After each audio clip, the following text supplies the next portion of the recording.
අපි කවුරුත් අහලා තියෙනවා සක්කිලි පඩි ගත්තා වගේ කියලා කියමනක්. හැබැයි මේ ජනප්‍රිය කියමන පිටුපස්සේ තියෙන්නේ ලංකා ඉතිහාසයේ අඳුරුම සහ දුක්බරම කතාවක් බව ඔබ දන්නවද? බ්‍රිතාන්‍ය ලංකාවේ සුදු ජාතිකයන්ගේ අපද්‍රව්‍ය අතින් ඇදීම සඳහාම ඉන්දියාවෙන් ගෙන් වූ පාරේ යන විට මිනිසුන්ට නොපෙනී යන්නට සීනු හඬ නැගූ ඒ අමතක වූ මිනිසුන් කවුද?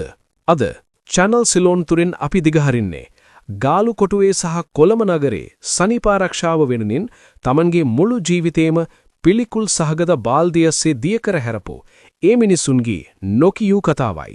අවසානයේ තික රැදි සිටින්න ඔබ අද දකින ලංකාවට මේ මිනිසුන් කොතරම් ණයගැතිද කියා ඔබ පුදුම වේවි. ලංකාවේ බාල්දි වැසිකිලි ක්‍රමය සහ අමතක වූ මිනිසුන්ගේ කතාව. බ්‍රිතාන්‍ය පාලන සමයේ ලංකාවේ නගර පිරිසිදු කරන්නට ඉන්දියාවෙන් පිරිසක් ගෙන්වූ බව ඔබ දන්නවාද?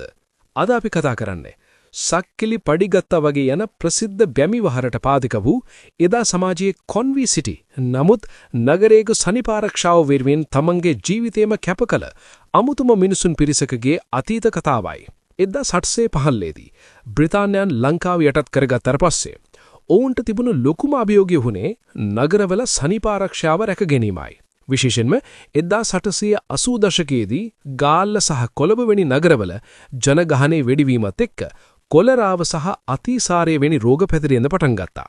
මේ නිසා සුදු ජාතිකයන් සහ ධනවත් පවුල් පදිංචි වෙලා ඉඩගු ප්‍රදේශවලට බාල්දි වැසිකිලි ක්‍රමය හඳුන්වා දුන්නා. මේ සේවාව පවත්වාගෙන යන්න නගර සභාවලින් වෙනම බද්දක් පවා අය කළා. මේ රැකියාව කරන්න ලංකාවේ කිසිම කෙනෙක් ඉදිරිපත් වුණේ නැහැ. ඒකට හේතුව වුණේ ඒ කල සමාජයේ තිබුණු දැඩි කුල බෙහෙදයයි. මේ නිසා බ්‍රිතාන්‍යයන්ට සිද්ධ වුණා ඉන්දියාවේ තමිල්නාඩුව, ආන්ධ්‍රා සහ කරුණාටක වැනි ප්‍රදේශවලින් විශේෂ පිරිසක් ලංකාවට ගෙන්වන්න. ඉන්දියාවේදී ඔවුන්ම හඳුනා වුණේ චක්කිලියන් යන නමින්. නමුත් අද වන විට ඔවුන් තමන්ම හඳුන්වන්නේ අරුන්තතියර් යන ගෞරවනීය නාමයෙන්. මේ මිනිසුන්ගේ ජීවිතය හරිම දුෂ්කරයි. ඔවුන්ගේ රාජකාරිය හඳුන්වන්නේ නයිට් සොයිල් ඉවත් කිරීම කියලායි. ඒ කියන්නේ නගරවසීන් අවදි වෙන්න කලින් අලුයම 4 හෝ 5 වන විට ඔවුන් Tamanගේ බාල්දි සවිකපු කාර්තත් අරගෙන පාරට බැහැන්න උන. මේ කරත්තවල සීනුවක් සවි කරලා තිබුණා. ඒ හඬ ඇහුණාම මිනිස්සු පාරෙන් අහකට වුණේ මේ මිනිස්සුන්න දෙකීම අසුබයි කියලා එදා සමාජයේ විශ්වාස කරපු නිසායි.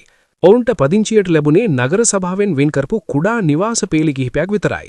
අපි නිතරම අහන සක්කිලි පඩි ගත්තා වගේ කියන කතාව පිටුපස්සේ තියෙන්නේ දුකක්. මේ මිනිස්සු කලේ ඊටමත් පිළිකුල් සහගත අපහසු රැකියාවක්. මාසයේ අවසානයේ ඊටමත් සුළු පඩියක් ලැබුණාම ඕන් කලේ Taman විඳින මානසික පීඩනය අමතක කරන්න සියලු දෙනා එකතු වෙලා රාපාන කරමින් බෙරගසමින් සින්දු කියන එක.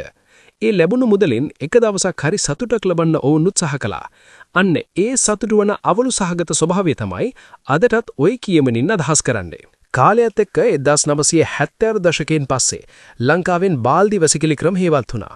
අද වන විට මේ ප්‍රජාවේ දරුවන් අධ්‍යාපනය ලබා සමාජයේ ඉහළ තැන්වලට ඇදිලා ඉන්නවා. අතීතයේ ඔවුන් ලැබූ අපහාස අමතක කරලා අද ඔවුන් ගෞරවනීය පුරවැසියන් ලෙස සමාජයට මුහු වෙමින් සිටිනවා. නගරයක පිරිසිදුකම වෙනුවෙන් එදා මේ මිනිසු කරපු කැපවීම අපි කවදාවත් අමතක නොකළ යුතුයි. ඉතින් අද ඔබ දකින නවීන නගර නිර්මාණය වෙන්න එදා මේ මිනිසුන් විඳපු ඒ අපරිමිත දුක් ගැහැටත් ඒ හේතුවක්.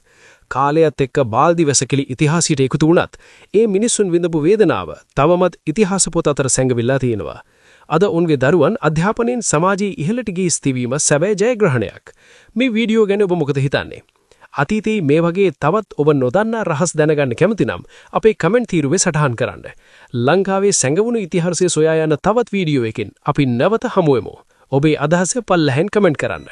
මෙවැනිම විස්මිත සහ ගවේෂණාත්මක තොරතුරු දැනගන්න අපේ channel සිලෝන් නාලිකාව දැන්ම subscribe කරලා bell icon එකත් ක්‍රියාත්මක කර තබා ගන්න. ඒ වගේම මේ වටිනා තොරතුරු ඔබේ මිතුරන්ට දැනගන්න වීඩියෝව share කරන්න. තවත් මෙවැනිම කුතුහලයේ පිරි වීඩියෝ එකකින් නැවත හමු වෙමු. එතෙක් ඔබට සුබ දවසක්.